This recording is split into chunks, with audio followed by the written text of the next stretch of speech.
जो भगवत गीता का सबसे प्रसिद्ध श्लोक है, यदा यदा ही धर्मस्य ग्लानिर्भवति भारत।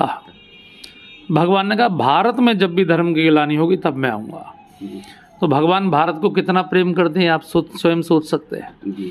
वैसे तो पूरा संसार ही भगवान का है, सब बनाया हुआ उन्हीं का है, लेकिन उनका अवतार जब भी होता है तो भारत में ही होता है।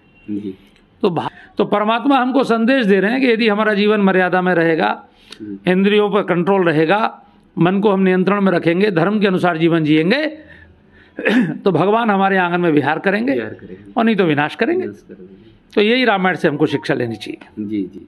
दोस्तों, वृंदावन की इस यात्रा में मैं लगातार त्यागी, तपस्वी, महान संतों के दर्शन आप सबको करा रहा हूँ। अभी तक मैंने लगातार जो संतों के दर्शन कराए हैं वो भक्ति रस की बारिश करते रहे हैं, त्याग और समर्पण के बारे में बताते रहे। लेकिन आज मेरे जीवन का ये पहला ऐसा इंटरव्यू है जिस महाराज जी से का दर्शन मैं कराऊंगा, आशीर्वाद आप तक पहुंचाने की कोशिश करूंगा।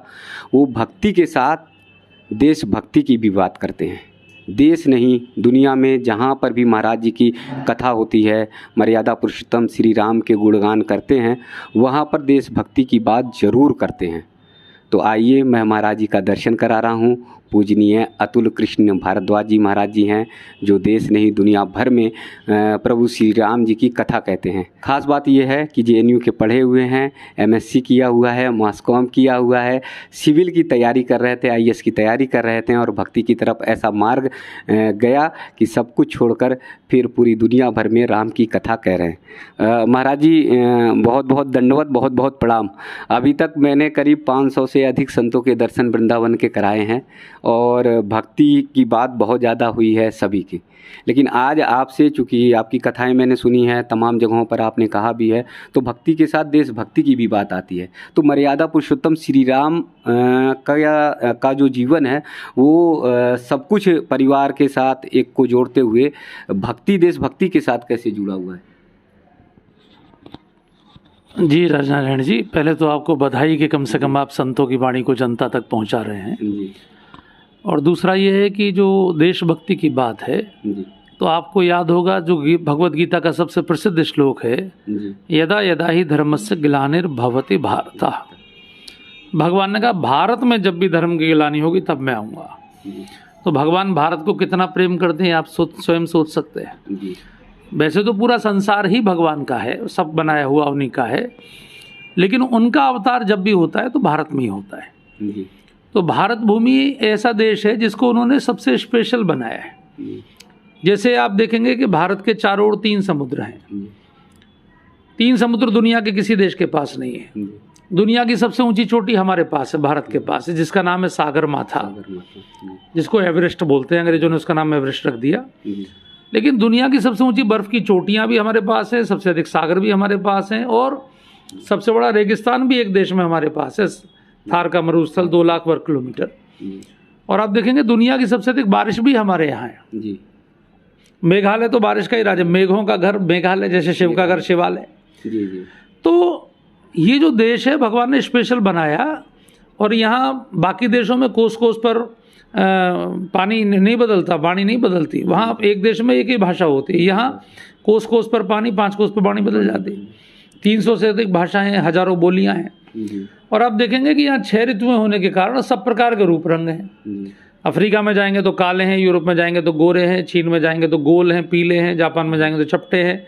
लेकिन आप भारत में आइए, दुनिया की हर वैरायटी आपको मिल जाएगी। तो ये अलग देश भगवान ने बनाया है और इस देश में सदैव से ही देवासुर संग्राम हुआ है।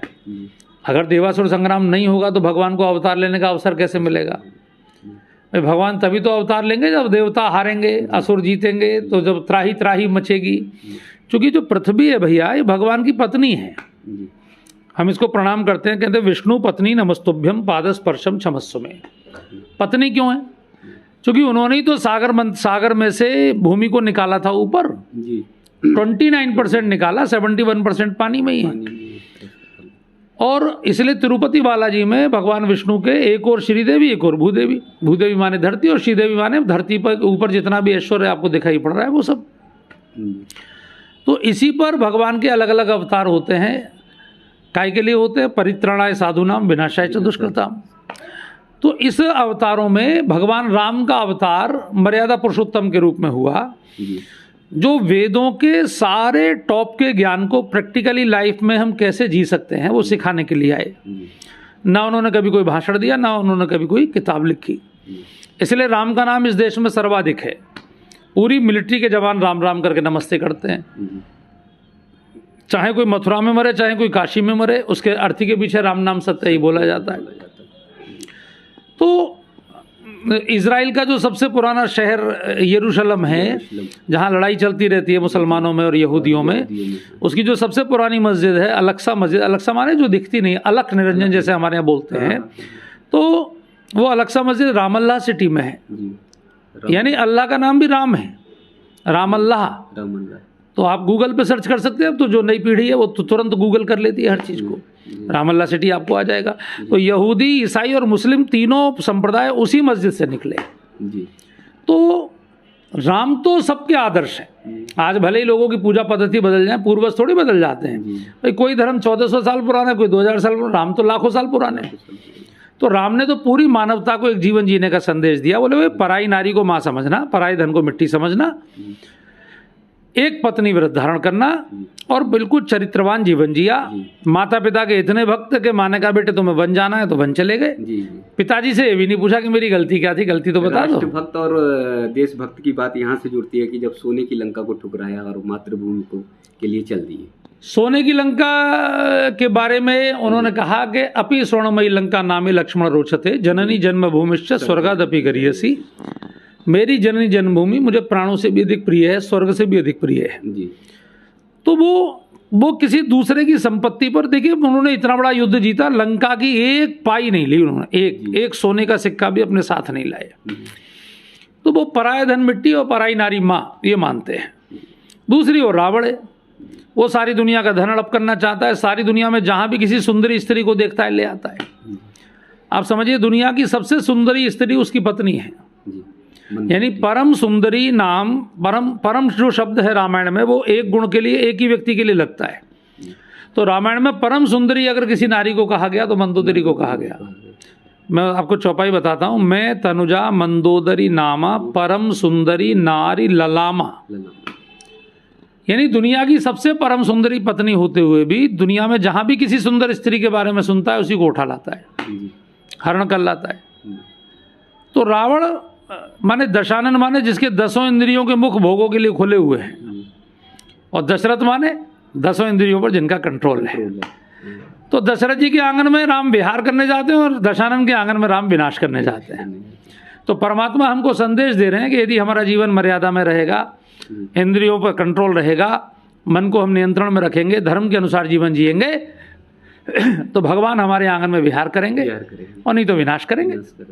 तो यही रामायण से हमको शिक्षा लेनी चाहिए। जी जी जी। भगवान ने कभी कोई भाषण नहीं दिया, कभी कोई पुस्तक नहीं लिखी, अपने जीवन से जीकर दिखाया और पूरा हिंदुस्तान उन्हीं से सीख रहा है। जी, इतना बड़ा हमारे पास रामायण जैसा महाग्रंथ है और उसके बाद आज जो है नई पीढ़ी भटकाव में है, थोड़ी थोड़ी बात पे आत्महत्या कर लेती है। नई पीढ़ी का दोष नहीं है जी, नई पीढ़ी को कहीं से ज्ञान तो मिल नहीं रहा।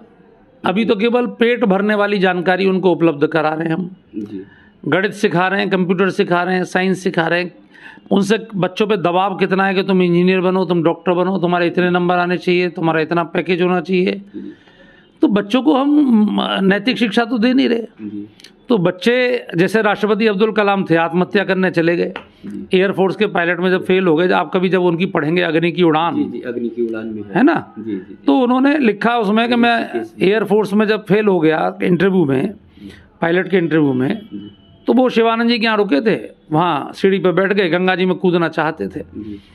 तभी शिवानंद जी आ गए, उन्होंने सिर पर हाथ फेरा, अंदर ले गए। शिवानंद जी 1940 के MBBS डॉक्टर थे। 1940, हाँ, उस समय कहाँ कोई MBBS होता था, आप सोचिए। और वो MBBS करके तब सन्यासी बने थे जी। और पूरे दुनिया में उन्होंने भारतीय ज्ञान का प्रचार किया। ये जो मुंगेर का योग विश्वविद्यालय उन्हीं के द्वारा स्थापित है जी। तो शिवानंद जी ने उनको अंदर ले जाके कहा कि भाई तुम भारत में पैदा हुए, रामेश्वरम में पैदा हुए, इसके लिए आपने कोई फॉर्म भरा था क्या? बोले नहीं जी। माता पिता कौन होंगे, इसका फॉर्म भरा? बोले नहीं जी। डेट ऑफ बर्थ क्या होगी, इसका फॉर्म भरा? बोले नहीं जी। बोले जब कोई काम आपने तय नहीं किया तो फिर आप ये कैसे तय करोगे कि आपको पायलट बनना है? अरे उसने जो तय किया वो बनाएगा, और डेट ऑफ डेथ आप कैसे तय कर सकते हो। फिर शिवानंद जी ने उनको भगवत गीता पढ़ाई, वो ऐसी दिमाग में उतरी कि कलाम साहब का पूरा जीवन आध्यात्मिक हो गया।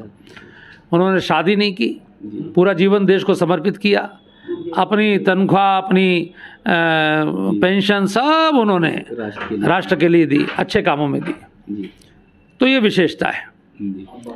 तो जो शिक्षा नई पीढ़ी को मिल नहीं पा रही है, उसके कारण से वो भटकाव का कारण नहीं, तो नई पीढ़ी को उनके माँ बाप शिक्षा नहीं लेने दे रहे, और देश के राजाओं की ये कमी है जी, देश की सरकारों की ये कमी है कि सरकारें अपने को सेकुलर घोषित कर रही हैं जी, तो सेकुलर माने, लेकिन राम को तो पढ़ाएं। जी। आप जब पढ़ाएंगे ही नहीं तो विपरीत परिस्थितियों में व्यक्ति कैसे मुस्कुराएगा। अब राम को राज तिलक होना है, अभी वनवास हो गया, अब लेकिन वो मुस्कुरा रहे हैं, जी, जी।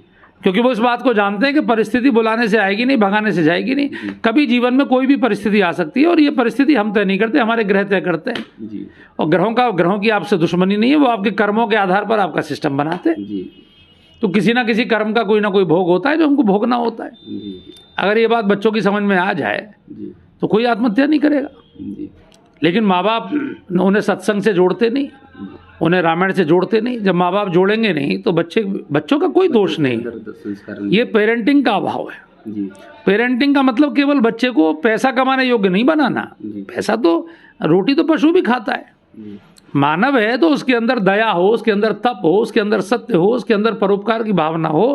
वो जाने कि मैं कौन हूँ, मैं शरीर नहीं हूँ, मैं आत्मा हूँ। जी, ये ना जानने के कारण आप देख रहे हैं नई पीढ़ी में शराब, गुटखा, ये सब नशे, आजकल पूरा पंजाब जैसे डूब गया है। डूब गया। ऐसे सब मुंबई में आप देखिए, छोटे छोटे बच्चे ड्रग्स के प्रभाव में आ रहे हैं। तो ये आप जब ग्रंथ से नहीं जोड़ेंगे, जी, शास्त्र से नहीं जोड़ेंगे, जी। तो फिर क्या होगा, यही होगा।